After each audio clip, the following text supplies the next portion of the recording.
റേഡിയേഷനും ഫിൽട്രേഷനുമാണ് അടുത്തൊരു 2 ഇമ്പോർട്ടൻ്റ് ആയ physical methods of microbial control. മൈക്രോബ്സിനെ കൺട്രോൾ ചെയ്യാൻ വേണ്ടിയിട്ടുള്ള മറ്റു 2 ഇമ്പോർട്ടൻറ്റ് ഫിസിക്കൽ മെത്തേഡ്സ് ആണ് റേഡിയേഷൻ ആൻഡ് ഫിൽട്രേഷൻ എന്ന് പറയുന്നത്. അതിൽ ഫസ്റ്റ് വണ്ണാണ് റേഡിയേഷൻ. റേഡിയേഷൻ എന്ന് പറയുന്നത് എന്താണ്? It transmission of energy or particles ആണ്. അതായത് പാർട്ടിക്കിൾസ് ആയിട്ടും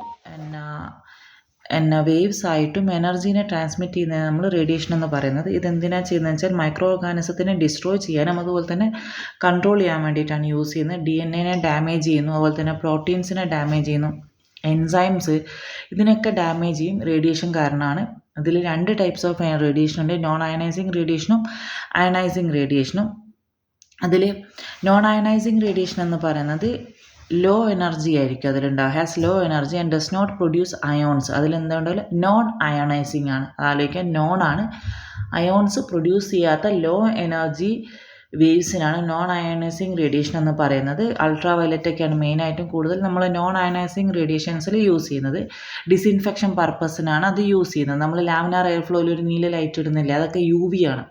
അതായത് സർഫസിനെ ക്ലീൻ ചെയ്യാനും വയബിൾ ഓർഗാനിസത്തിനെ കില്ല് ചെയ്യാനും വേണ്ടിയിട്ടാണ് UV ലൈറ്റ് ഒക്കെ യൂസ് ചെയ്യുന്നത്. അൾട്രാ വയലറ്റിൻ്റെ മെയിൻ ആയിട്ടുള്ള റേഡിയേഷൻ്റെ നാനോമീറ്റർ 260 to 265 നാനോമീറ്റർ ആണ്. മെയിൻ എന്ന് വെച്ചാൽ അതായത് ശരിക്കും 150 to 390 നാനോമീറ്റർ വരെ അൾട്രാ UV ആണ്. പക്ഷേ മോസ്റ്റ് എഫക്റ്റീവായ ഇതിൻ്റെ വേവ് ലെങ്ത് റേഞ്ച് എന്ന് പറയുന്നത് 260 to 265 ആണ് കേട്ടോ. ഇനി 260 to 265 നാനോമീറ്റർ ഓർത്ത് വെക്കട്ടോ, അത് കറക്റ്റ്. UV റേസിൻ്റെ nanometre most effective nanometre 260 to 265 nanometre. ഇതെന്താ ചെയ്യുന്നതെന്ന് വെച്ചാൽ ഓർഗാനിസത്തിനെ കില്ല് ചെയ്യാൻ ഇതെന്താ ചെയ്യുന്നതെന്ന് വെച്ചാൽ പിരിമിഡിൻ ഡൈമേഴ്സ് ഫോം ചെയ്യുക. അതായത് നമ്മൾ DNA പഠിച്ചിട്ടില്ല തൈമിൻ, ഗ്വാനിൻ, സൈറ്റോസിൻ, തന്നെ അതിൽ പിരിമിഡിനില്ല അതിലുള്ള തൈമിൻ, അതായത് തൈമിൻ്റെ ഡൈം. അപ്പോൾ തൈമിൻ എന്തുമായിട്ടാണ് കമ്പൈൻ ചെയ്യുക? അഡിനുമായിട്ടാണ് അല്ലേ. അപ്പോൾ ഇതെന്ത് ചെയ്യുന്നത് വെച്ചാൽ അഡിനിനെ ഇത് കളയും. മീൻസ് UV കാരണം നശിച്ചു പോയിട്ട് തൈമിൻ ബോണ്ട് ഫോം ചെയ്യും. അങ്ങനെ ഡൈമേഴ്സ് ഉണ്ടാക്കുക. പിരിമിഡിൻ്റെ ഡൈമേഴ്സ് ഉണ്ടാക്കുന്നതിനാണ് എന്തെന്ന് പറയുന്നത് എന്ത് ചെയ്യുന്നത്? UV ലൈറ്റ് ചെയ്യുന്നത്. അപ്പോൾ തൈമിൻ ഡൈമർ ഉണ്ടാക്കും, അതാണ് ചെയ്യുന്നത്. ഇതുപോലെ DNA റെപ്ലിക്കേഷൻ ചെയ്യുന്ന സമയത്ത് അവിടെ ഇൻ്റർഫിയർ ചെയ്ത് മ്യൂട്ടേഷൻ സംഭവിക്കും. അങ്ങനെ 2 കാര്യങ്ങളാണ് ചെയ്യുന്നത്. ഒന്ന് പിരിമിഡിൻ ഡൈമേഴ്സ് ഫോം ചെയ്യുന്ന ഒരു എക്സാമ്പിളാണ് തൈമിനും അഡിനിനും ഗ്വാനിനും സൈറ്റോസിനുമാണ് സാധാരണഗതിയിൽ ബോണ്ട് ഉണ്ടാവുക. അതിലുള്ള എന്ത് ചെയ്യുന്നത് വെച്ചാൽ തൈമിൻ്റെ ബോണ്ട് തൈമിനായിട്ട് തന്നെ ഫോം ചെയ്യിക്കുക. അങ്ങനെയാകുമ്പം അതിൻ്റെ DNA ഇനാക്റ്റീവ് ഓർഗാനിസം ചത്തുപോകുന്നു.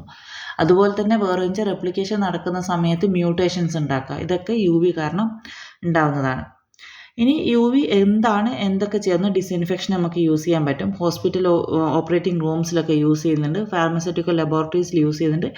ഭയങ്കര ലോ പെനിട്രേറ്റിംഗ് പവറാണ്. അതുകൊണ്ടാണ് സർഫസിൻ്റെ ഡിസിൻഫെക്ഷന് വേണ്ടിയിട്ടാണ് കൂടുതലായിട്ട് UV യൂസ് ചെയ്യുക. ഈ റൂമൊക്കെ സ്റ്റെറിലൈസ് ചെയ്യാൻ വേണ്ടിയിട്ട്, അതായത് റൂമിൻ്റെ മൊത്തം UV ഇതാക്കി, ചെറിയ ചെറിയ റൂമുകളാണ്, വലുതല്ല പറയുന്നത്. അപ്പോൾ അതിൽ ഇങ്ങനെ മൊത്തം UV ആക്കി കഴിഞ്ഞാൽ റൂമിനെ സ്റ്റെറിലൈസ് ചെയ്യാൻ വേണ്ടി നമ്മൾ കുറച്ചൊരു UV ഇട്ട് വെച്ചിട്ട് എന്ത് ചെയ്യുക, ഓഫ് ചെയ്താൽ റൂം സ്റ്റെറിലൈസ് ആവും. നമ്മൾ ലാമിനാർ എയർ ഫ്ലോയിൽ UV ഇട്ട് വെച്ച് കഴിഞ്ഞാൽ അത് സ്റ്റെറിലൈസ് ആവും. അങ്ങനെ ചെയ്യാൻ വേണ്ടിയിട്ട് അപ്പോൾ എയറും സ്റ്റെറിലൈസ് ആവും, അവിടെയുള്ള സർഫസും സ്റ്റെറിലൈസ് ആവും.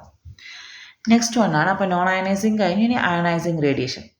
അയണൈസിങ് റേഡിയേഷൻ എന്ന് വെച്ചാൽ ഹൈ എനർജി റേഡിയേഷനാണ്. അതായത് അയോൺസ് പ്രൊഡ്യൂസ് ചെയ്യുന്ന ഹൈ എനർജി റേഡിയേഷൻസ് ആണ് എന്താ അയണൈസിങ് റേഡിയേഷൻസ് പറയുന്നത്. എന്താണ്? അയോൺസ് ഫോം ചെയ്യുന്ന ഹൈ എനർജി റേഡിയേഷനാണ് അയണൈസിങ് റേഡിയേഷൻ എന്ന് പറയുന്നത്. ഇതെന്താ ഈ അയോൺസ് ഫോം ചെയ്യുക? ഫ്രീ റാഡിക്കൽസ് ആണ് ഫോം ചെയ്യുന്നത്. അയോൺസ് എന്താണ്? ഫ്രീ റാഡിക്കൽസ് ആണ്.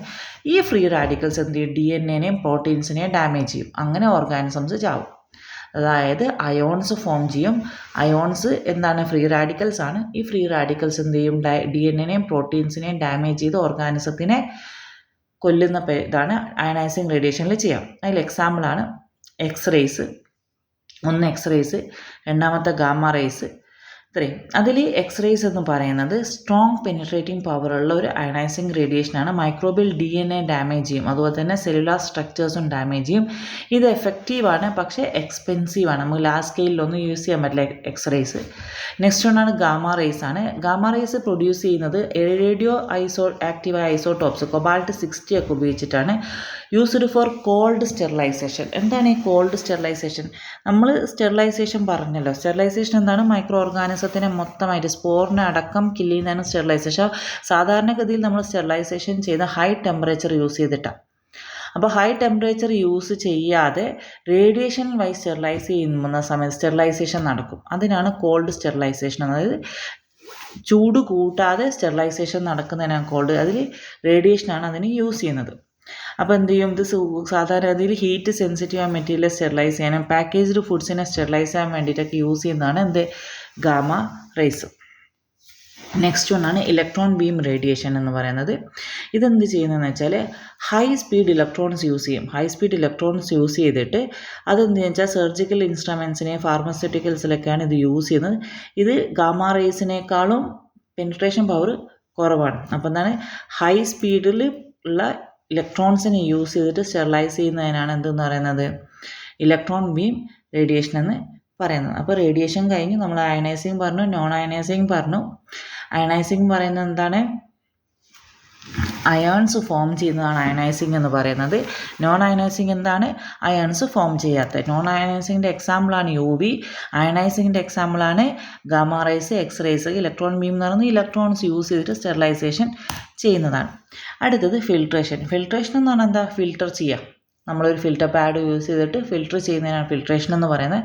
അപ്പോൾ മൈക്രോ ഓർഗാനിസത്തിനാണ് നമ്മളിപ്പോൾ ലിക്വിഡ്സിനും ഗ്യാസസിനാണ് കൂടുതലായിട്ട് ഫിൽട്രേഷൻ യൂസ് ചെയ്യുന്നത്.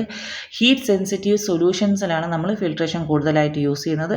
എന്താ ചെയ്യുന്നത്, നമ്മൾ മൈക്രോസ്കോപ്പിക് എന്തുകൊണ്ടാണ് ഓർഗാനിസത്തിനാണ് നമുക്ക് ഫിൽറ്റർ ചെയ്ത് എടുക്കേണ്ടത് അല്ലേ. അപ്പോൾ ഓർഗാനിസം പോവാത്ത പോറുകളുള്ള ഫിൽറ്റർ വേണം. അതുകൊണ്ടാണ് ഇത് ഫിൽറ്റർ പാഡ് എന്ന് പറയുന്നത്. നമുക്ക് ഇങ്ങനെ ആ ഫിൽറ്റർ പിടിച്ച് കഴിഞ്ഞാൽ നമുക്ക് അതിൻ്റെ ഹോൾസ് ഒന്നും കാണാനൊന്നും പറ്റില്ല. അത്രയും ശരിക്കൊരു പേപ്പർ കഷ്ണം പോലെ അങ്ങനെ ഉണ്ടാവുക, അത്രയും ഇതായിട്ടാണ് ഉണ്ടാവുക. അപ്പോൾ അത്രയും മൈക്രോസ്കോപ്പിക് സ്പോസ് ഉള്ള ഫിൽറ്റേഴ്സ് യൂസ് ചെയ്തിട്ടാണ് ചെയ്യുന്നത്.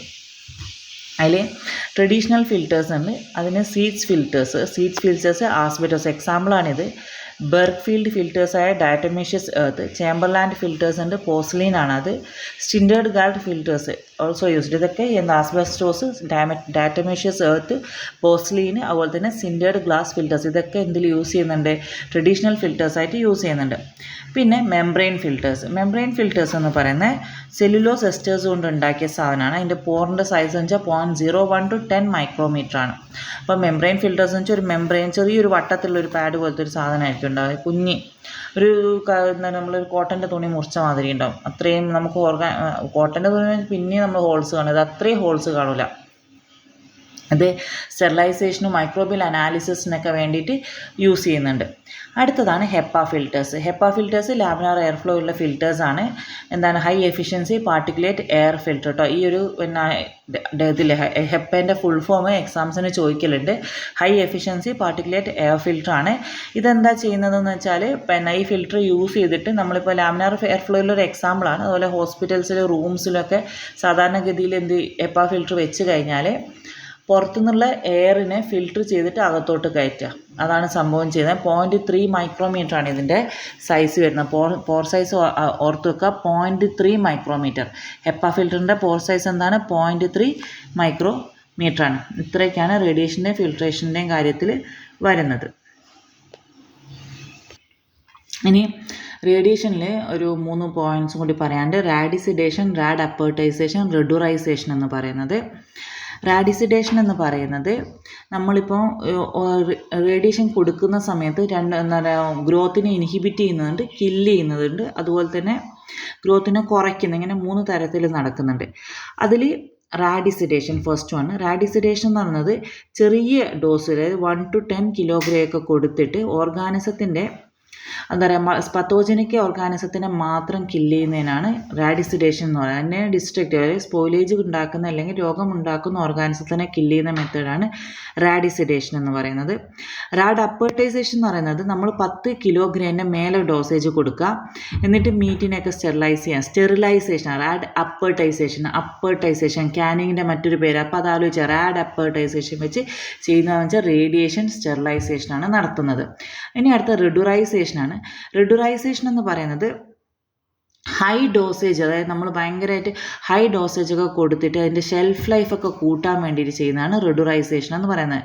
അപ്പോൾ എന്താണ് റെഡുറൈസേഷനും റാഡിസിഡേഷനും എന്ന് പറയുന്നത് ഏകദേശം ഈ പാസ്ചറൈസേഷൻ എഫക്റ്റ് പോലെ ഉണ്ടാവുള്ളൂ. അതായത് പാത്തോജനിക് ആയിട്ടുള്ള വെച്ചാൽ നമുക്ക് കിട്ടുന്നതിൻ്റെ ഷെൽഫ് ലൈഫ് കൂട്ടാൻ വേണ്ടിയിട്ട്, പ്രൊഡക്റ്റിൻ്റെ ഷെൽഫ് ലൈഫൊക്കെ കൂട്ടാൻ വേണ്ടിയിട്ടാണ് ചെയ്യുന്നതെങ്കിൽ റാഡ് അപ്പേർട്ടൈസേഷൻ എന്ന് വെച്ചാൽ സ്റ്റെറിലൈസേഷനാണ് നടക്കുന്നത്. ഓക്കെ അല്ലേ?